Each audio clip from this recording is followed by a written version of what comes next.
where were you born and where did you grow up? And obviously, the question that everybody asks is, how did you get interested in the king of sport? Well, I was born in Delhi, and my parents are from Rajasthan.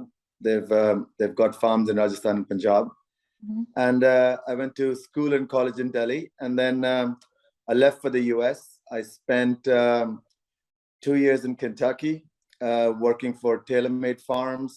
Then I went to work for a trainer called Chris Beckett, and then from there I went to work for Bob Baffert in California. And you got bitten very early, it seems. There was never a question that you didn't want a life with horses? Well, we kind of grew up with horses. My parents had horses on the farm, and knew how to ride, but obviously didn't know how to get into it professionally. And then my uncle went and did it professionally, and I kind of followed suit. I did do my business degree in my bachelor's and in honors, but I desk job wasn't the one for me. So I always knew I wanted to be out and about and around with horses. Sounds like a good plan. And it's been successful. So let's not knock that. How was the Kentucky Derby experience with Summer is Tomorrow? Well, it was a surreal experience. I mean, first of all, to get selected to go to Kentucky Derby is absolutely incredible. I mean, if you see that there are about 35,000 horses born in America every year, and only 20 get to go in those starting gates in the Kentucky Derby.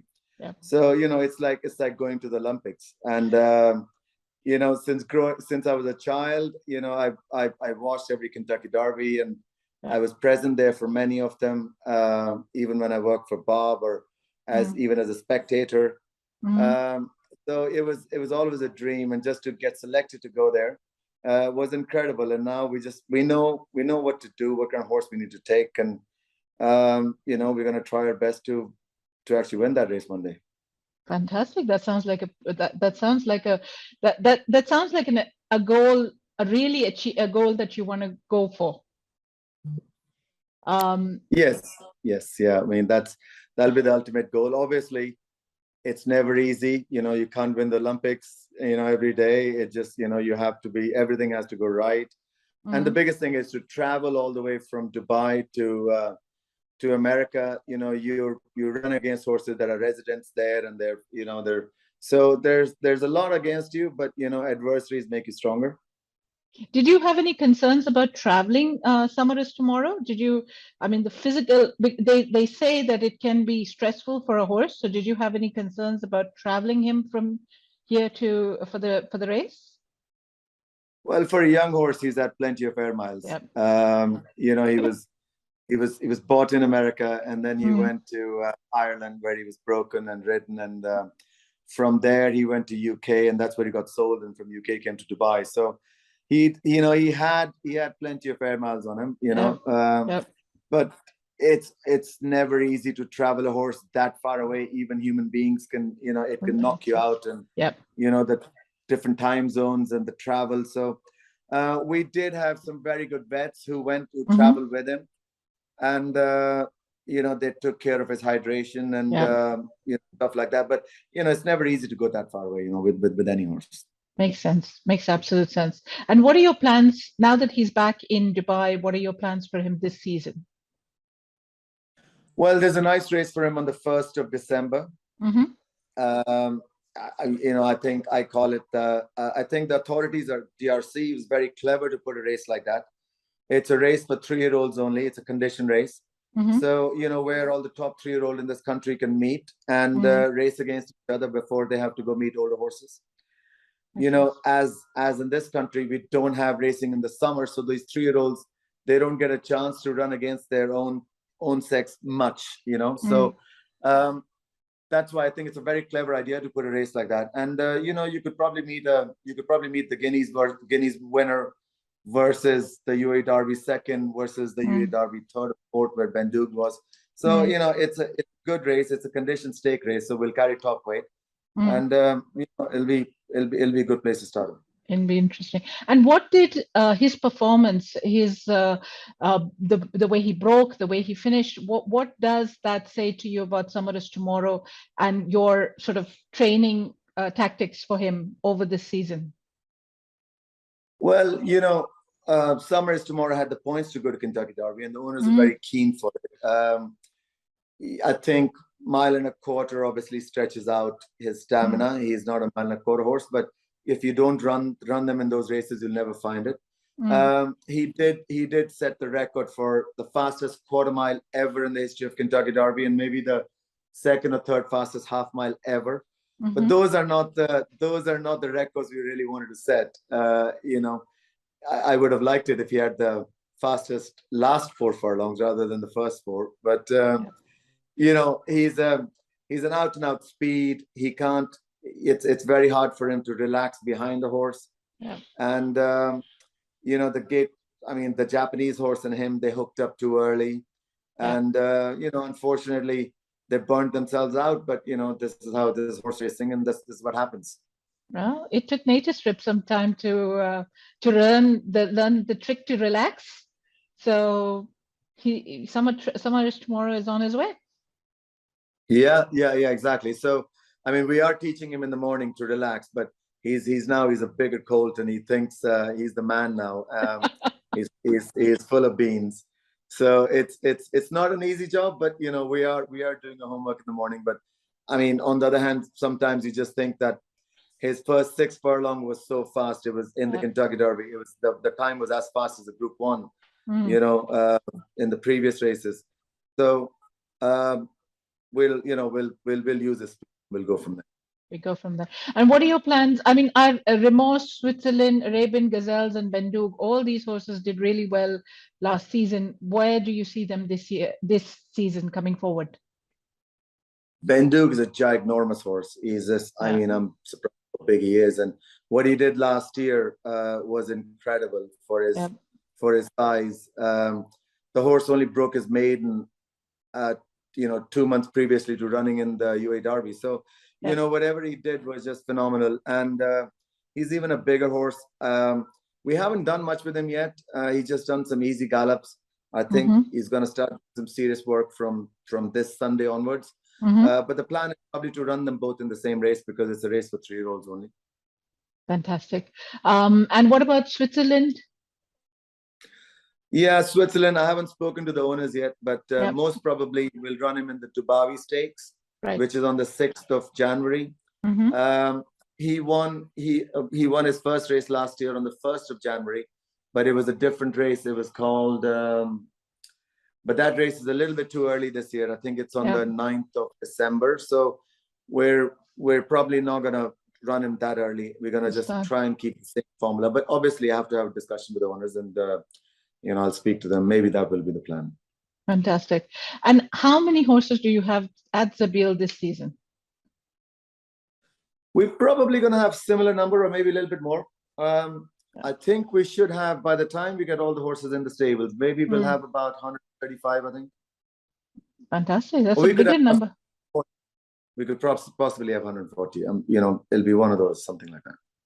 And how many are new and how many are returning? Do you have the numbers now? I won't have the exact, but I would think we would probably have 50% new horses and 50% the old retainers. Good break.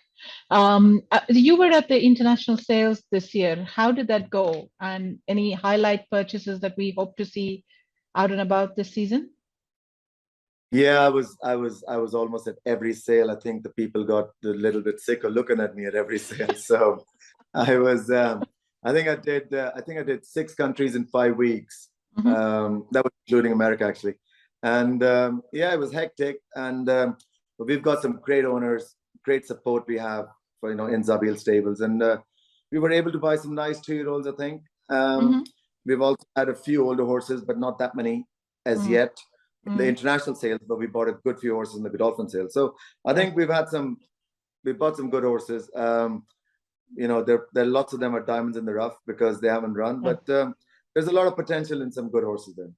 Fantastic. And how many what is your process? Now this is an interesting question, and I ask you this because you're obviously racing them here in Dubai, but you're buying them from different jurisdictions. So how do you go about what is your process when you do that?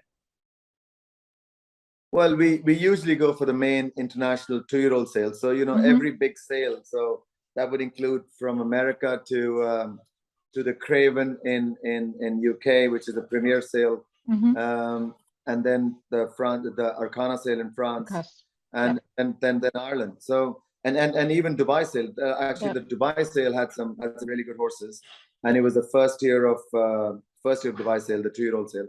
So we've tried to purchase horses from all over the place where there's a good horse. And you would typically look at them from the performance in the breeze ups to decide how they would perform here in Dubai. Well, yeah. So usually it's the 3 P's, isn't it? It's the pedigree, performance, and physical. So if they have they need to fit all 3 of your criteria. And then the 4th is the price. So you have the 4 P's. And if they suits us, then obviously you got to look through the pedigree books, and you got to look through the physical. I mean, if there is no perfect horse anywhere in the world, but if it is perfect horse, then you obviously have to pay a lot of money for it. So suiting the price, the budget, expectations, the pedigree, physical, that's what matters. And are there any particular pedigrees that you think are really suited for the GCC? Because we have more racing on the dirt. So, and everybody dreams of winning the Guineas and the Derby and the races like that. So, we're mainly looking for more of a dirt horse. Right, makes sense. Are there any horses that you expect to sort of travel for Bahrain, Qatar, these kinds of GCC races before? Is there anybody, particularly for Bahrain? Do you expect any horse to travel from Dubai, from your stable? You know what? I'm not very sure yet because it's more turf racing. And it's a little bit too. We don't get very many turf races earlier on. We have some in Abu Dhabi.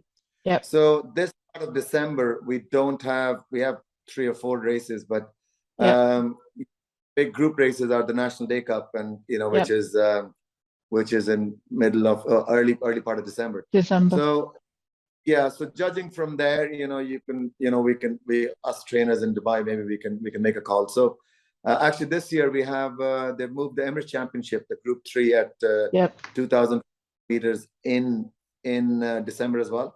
So that'll probably give us, and when we run horses there, then we can decide from there. Makes sense. Makes perfect sense. Now, last season we spoke a little bit about NFTs and DRC. So onwards, did launch some special NFTs. Will you be able to talk about your role in that process? Well, I have no role in that process. Because Dubai is so far thinking, and this is probably one of the first. Like Dubai Police had one of the first police NFTs, and now in horse racing we've got the first horse NFTs. I don't have any contribution to it. I would probably love to look more into it, but at the minute I don't have any contribution to it. But I think it's a great idea. Dubai is always thinking ahead of everywhere else. So I think in taking that in terms, I think it's a great thing. Brilliant. Now, the last question I have for you is, you won considerable. You've seen and won a considerable number of races in your career. You've started on a new journey at Zabeel. Is there any specific race that you would think is a career triumph that you would like to really go for and get there? We spoke a little bit about Kentucky Derby. Is that the race you'd really like to win, or is there another race that you'd say, no, this will be a career triumph if I can take that cup home? Well, I am biased because I'm almost a product of Dubai. So it will be it will be great to obviously win the Dubai World Cup. You know, in your, well, I call it home now. So, you know, your home country. But then after that, I think it would be something like the Kentucky Derby and, you know, Kentucky Derby, Saudi Cup, Breeders' Cup. You know, if we can get close to some of those races, that'll be just absolutely phenomenal. Brilliant, brilliant.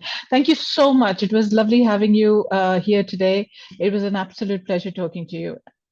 And hopefully we continue doing that over the rest of the season. Thank you so much, Valerie. It was a pleasure. Thank you very much for having me.